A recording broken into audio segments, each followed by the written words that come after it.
Ya, shalom, jumpa lagi dengan saya PDP Tanjohan dalam renungan hari ini, hari Rabu, tanggal 2 Desember 2020. Renungan yang akan saya bagikan terambil dari 1 Korintus 11 ayat 17 sampai dengan 34. 1 Korintus 11 ayat 17 sampai dengan 34. Dalam peraturan-peraturan yang berikut, aku tidak dapat memuji kamu, sebab pertemuan-pertemuanmu tidak mendatangkan kebaikan, tetapi mendatangkan keburukan. Sebab pertama-tama aku mendengar bahwa apabila kamu berkumpul sebagai jemaat, ada perpecahan di antara kamu, dan hal itu sedikit banyak aku percaya. Sebab di antara kamu harus ada perpecahan, supaya nyata nanti siapakah di antara kamu yang tahan uji. Apabila kamu berkumpul, kamu bukanlah berkumpul untuk makan perjamuan Tuhan. Sebab pada perjamuan itu tiap-tiap orang memakan dahulu makanannya sendiri, sehingga yang seorang lapar dan yang lain mabuk. Apakah kamu tidak mempunyai rumah sendiri untuk makan dan minum? Atau maukah kamu menghinakan jemaat Allah dan memalukan orang-orang yang tidak mempunyai apa-apa? Apakah yang kukatakan kepada kamu memuji kamu? Dalam hal ini aku tidak memuji. Sebab apa yang telah kuteruskan kepadamu telah aku terima dari Tuhan, yaitu bahwa Tuhan Yesus pada malam waktu ia diserahkan mengambil roti, dan sesudah itu ia mengucap syukur atasnya, ia memecah-mecahkannya dan berkata, "Inilah tubuhku yang diserahkan bagi kamu. Perbuatlah ini menjadi peringatan akan aku."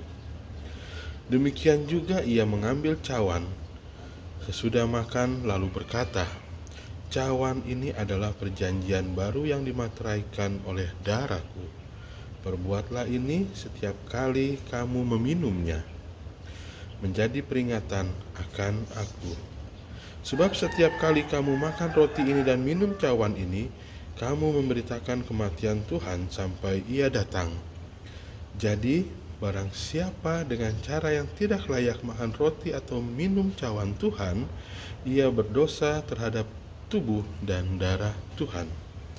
Karena itu hendaklah tiap-tiap orang menguji dirinya sendiri, dan baru sesudah itu ia makan roti dan minum dari cawan itu. Karena barang siapa makan dan minum tanpa mengakui tubuh Tuhan, ia mendatangkan hukuman atas dirinya. Sebab itu banyak di antara kamu yang lemah dan sakit, dan tidak sedikit yang meninggal. Kalau kita menguji diri kita sendiri, hukuman tidak menimpa kita.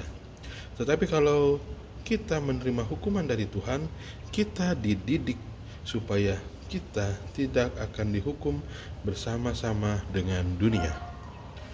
Karena itu, saudara-saudaraku, jika kamu berkumpul untuk makan, nantikanlah olehmu seorang akan yang lain. Kalau ada orang yang lapar, baiklah ia makan dahulu di rumahnya, supaya jangan kamu berkumpul untuk dihukum. Hal-hal yang lain akan kuatur kalau aku datang. Demikianlah pembacaan firman Tuhan pada renungan hari ini. Dan renungan pada hari ini akan saya beri judul Manfaat Perjamuan Kudus. Manfaat Perjamuan Kudus. Ya, Bapak Ibu Saudara yang diberkati Tuhan, perjamuan Tuhan atau perjamuan kudus, apapun sebutannya, tidak ada ibadah lain yang sehikmat dan sepenting perjamuan kudus. Kita bisa saja mengikuti perjamuan tanpa memusatkan pikiran kepada Allah. Namun dengan begitu, perjamuan kudus akan menjadi semacam ritual yang penuh aksi tapi tanpa makna. Jika kita membiarkannya, kita akan kehilangan kesempatan untuk bersyukur dan bersekutu.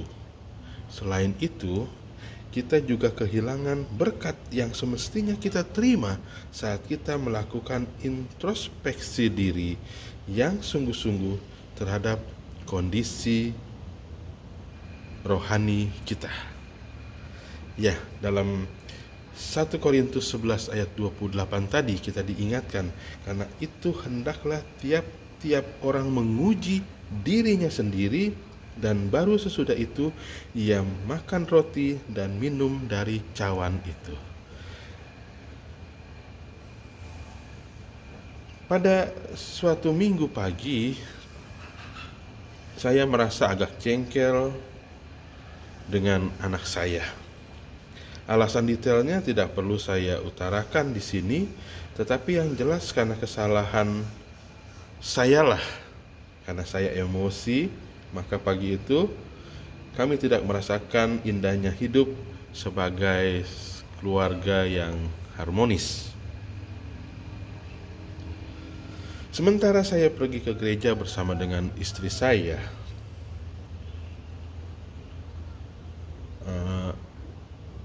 seseorang pelayan di sebuah gereja itu menyiapkan perjamuan kudus, roti dan anggur, karena pada saat itu kebetulan ibadah perjamuan kudus. Sadar bahwa saya harus minta maaf kepada anak saya karena saya menyadari kesalahan saya, karena sikap buruk saya telah melukai hatinya sekaligus mengganggu hubungan saya dengan Tuhan. Saya ingat Matius 5 ayat 23 sampai dengan 24 berkata, "Sebab itu jika engkau mempersembahkan persembahanmu di atas mezbah dan engkau teringat akan sesuatu yang ada dalam hati saudaramu terhadap engkau, tinggalkanlah persembahanmu di depan mezbah itu dan pergilah berdamai dahulu dengan saudaramu, lalu kembali untuk mempersembahkan persembahanmu itu." Ya, ayat ini mengingatkan saya, dan seusai ibadah saya datangi anak saya dan saya minta maaf kepadanya. Ya, saudara-saudara yang terkasih, perjamuan kudus adalah saat yang hikmat untuk mengintrospeksi diri di hadapan Allah, serta mengingatkan tanggung jawab kita untuk memeriksa sikap hati kita. Perjamuan kudus juga membantu kita untuk memperbaiki kesalahan kita di masa lalu. Pastikan diri kita memperoleh manfaat dari perjamuan kudus. Kesimpulannya, mengenang wafat Kristus bagi kita seharusnya membuat kita hidup baginya. Ya, saudara-saudara yang terkasih, melalui firman kebenaran ini kita diingatkan lagi. Jadi setiap kita beribadah, apapun ibadah yang kita lakukan, baik ibadah kecil, pertemuan atau kunjungan jemaat, persekutuan komunitas sel atau komsel, ataupun mezbah doa yang kita buat di keluarga kita, dan juga kegiatan ibadah di gereja, terlebih lagi saat perjamuan kudus. Sudahkah kita mempersiapkan hati kita saat dalam perjamuan itu, saat dalam ibadah itu, kita sungguh-sungguh berjumpa dengan Tuhan, kita sungguh-sungguh bertemu dengan Tuhan, menghadap Tuhan?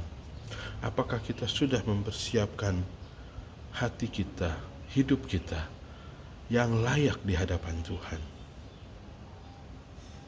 Kalau kita ingin berjumpa dengan atasan kita atau orang yang lebih kita hormati, contohnya kita ingin bertemu dengan seorang bupati ataupun juga gubernur yang lebih tinggi lagi, terlebih lagi presiden, apakah kita asal-asalan datang kepadanya?